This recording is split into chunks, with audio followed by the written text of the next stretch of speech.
Oh, what's going on, guys? Gomes here, back again on another MLB The Show 20 Diamond Dynasty video. We have some new content, some postseason content. There's some postseason games last night, was there? Maybe a certain team went up 3-0. Jose Altuve, his throws look like his arm is an overcooked spaghetti noodle, or my shaft after a hard day of work. It looked like a goddamn quarterback is spiking the ball to stop the clock.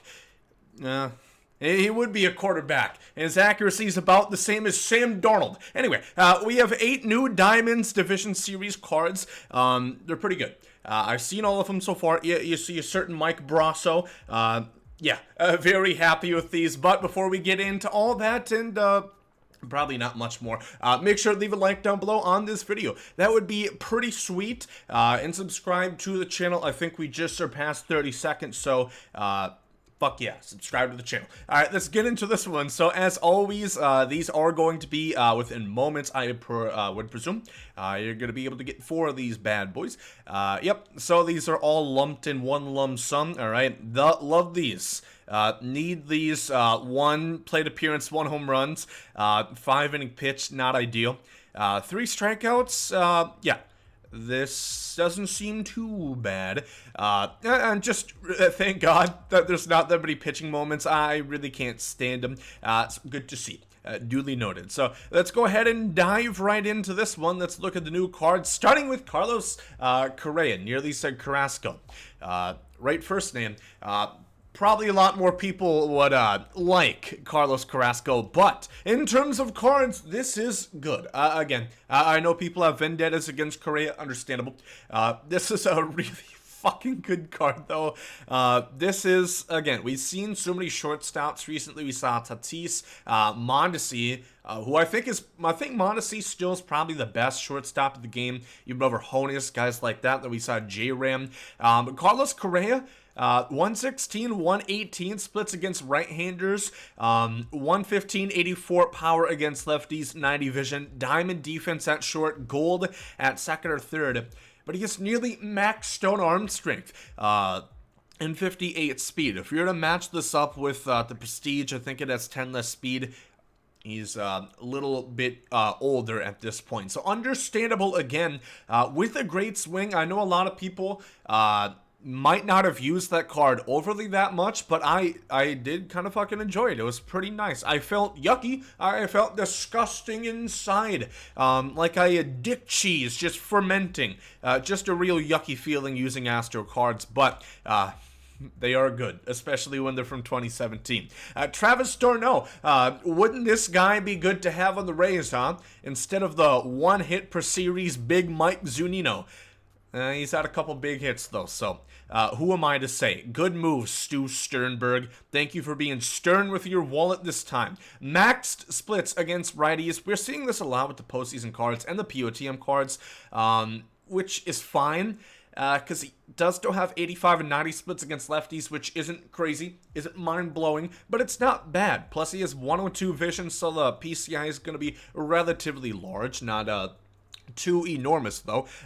Gold defense at catcher, silver if you're going to put him at first. He has plenty of arm. 91 is good shit. 85 blocking is pretty good shit. Not bad at all. 47 speed, about average for catches, what you'd want to see. And a pretty good swing. I was just playing some events using the 95 tops now, d'Arnaud. Pretty good stuff. Really like that card a lot. Was there any Braves that should have gotten the card instead of him outside of, I don't think Freddie Freeman had that good of it. I'm not sure. Believe it or not, I didn't spend all my time watching the Marlins score, what was it, 5 runs in 3 games. Intense series. Marcus Semien collected 2 hits in every ALDS game. Good to see him get a card this year because he was pretty mediocre, pretty lukewarm the entire regular season. Again, another shortstop, diamond defense, gold if you put him at second or third, 80 arm strength. Not great, not bad. Somewhere in the middle. 65 speed. All of his splits are, relatively, they're all right. 193 power respectively. Good vision. 95, 87 contact. Again, I really wish they, not often I'm gonna, tug the head that is EA Sports, but I really wish they did something for theme teams, so there's some sort of benefit, especially because this set that they released today might as well have been called the Rays theme team, because we got Brasso, we got Ryan Stanek and Amelia Pagan, so it would have been nice to see just add some reason to use other cards. I think that'd be cool. Here we have Michael Brasso, Big Dick Brasso, of course. Chapman not happy about this one. His wife is not happy about how that game went. Yeah.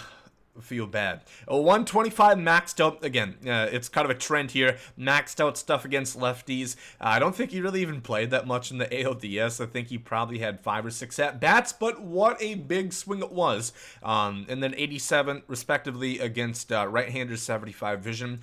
He's going to have silver defense at first, bronze wherever else you want to put him, and then 69, nice amount of speed. I don't love this card, I'll be honest. I haven't used a Brasso card because he hasn't gotten one. Not sure how a swing plays, but maybe just for Chapman off the bench. That will be my Chapman bait. Gleyber Torres, who I didn't really realize he had like 930 OPS. I thought it was going to be Stanton. I was expecting it. Somebody made a good point, though. The Home Run Derby Stanton basically already has maxed out power. He didn't hit for an overabundant amount. I guess he hit it for a high average, but he really only hit home runs.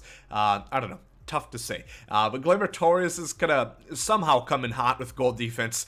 I don't know. I don't really know if there were people watching these games make the cards. A bit of a disconnect there. 103 and 92 contact, 116 power against lefties, 99 power against right. Good vision, 40 speed, kind of a killer there. I'd probably rather put him at third base, even with the silver defense drop-off. A great swing on Gleyber Torres. A lot of people like the face of the franchise. Here we have Julio Irius. How about the Dodgers, man? Down 0-2. Almost made a huge comeback. Christ, I don't know. Go figure. Atlanta's going to be out here blowing leads. But Julio Irius is going to have 96, 97 on the four-seam. A good drop-off on the curveball down to an 80. Likewise for the changeup, about 11 from the four-seam. Good per nines, 110, 112 on the hit and K9. This is, one of the relievers that actually have stamina, a lot like the Framber Valdez, which is cool. Again, another lefty. I think I'd rather have Framber because I think the sinker is just really deadly with him. Otherwise, I think their pitches are identical. And not bad, but if you can choose 4, probably not one of the 4 I'm going to choose. Here we have Amelia Pagan. Four-seam, cutter, curveball, slider. I kind of like that even a little bit more. He is a righty, of course. He's not going to have outlier, obviously, with only 86 velocity. Thanks for bringing that up, Gomes. But he's going to still throw it 99, so pretty fucking fast. 118 hit 9, 92 K9, and 102 BB9. 92 overall control. If that cutter's deadly, mixing that, he doesn't have a changeup, which does really hurt his case, but again, it's free. Go ahead and try him out. He can't be too bad. Ryan Stanek, again, another Tampa Bay Rays product. He was in that Nick Anderson trade, though, so yeah. Another swindle, another fleece job by the Rays front office. He's going to have... No, okay. I didn't think so. He's gonna still throw it 9,900 on the four-seam. Pretty much maxed out hit 9, 109 K9. The BB9 leaves a lot to be desired. It is nice, but it is still not great. Then he has a slider and a splitter. The splitter I'd rather have than a changeup about any day of the week. 12-mile-an-hour differential from the four-seam 2 is fine enough. I don't know, bit of a mixed bag. The relievers aren't near as good as they were last time, I think. There's just a lot of good ones. I think the Lucas Sims, the Brandon Kintzler, and the Framber Valdez were all pretty goddamn good. I'm still using Framber Valdez on my team as one of my 3 lefties, but the hitters are really good. The 4 that I'm probably going to pick, I'll get all of them, but I would probably select Correa, d'Arnaud. I didn't even mention d'Arnaud is also part of the Rays theme team. 4 out of the 8 former Rays. What do you know? Former Rays, they leave and they do even better. But the ones they have aren't too bad either. So I'd probably pick Correa, d'Arnaud, of course, Brasso, and probably Gleyber. Yeah, probably Glaber. So all 4 of the hitters. Not really too interested in the pitchers this time around. And obviously, a bit of a bias with Brasso here. But seems to be that's all the content that we're going to get today. Just going to check the schedule. Don't imagine that there is anything there. And I would imagine I'm correct on that notion. So, again, it is Friday. I would be expecting that 99 Joey Votto. It seems likely that's who we're going to be seeing, but it is almost guaranteed to be a red. Obviously, if you guys saw news the other day, you would know why, because blanking out his name, buddy. He showed up a Reds jersey to the camera, so that's going to do it for this one. Again, let me know what you guys think as far as the new cards go. Which ones are you interested in? And if you guys enjoyed this one, leave a like down below. That'd be quite fancy. Later, you guys. Gomes out. Yeet.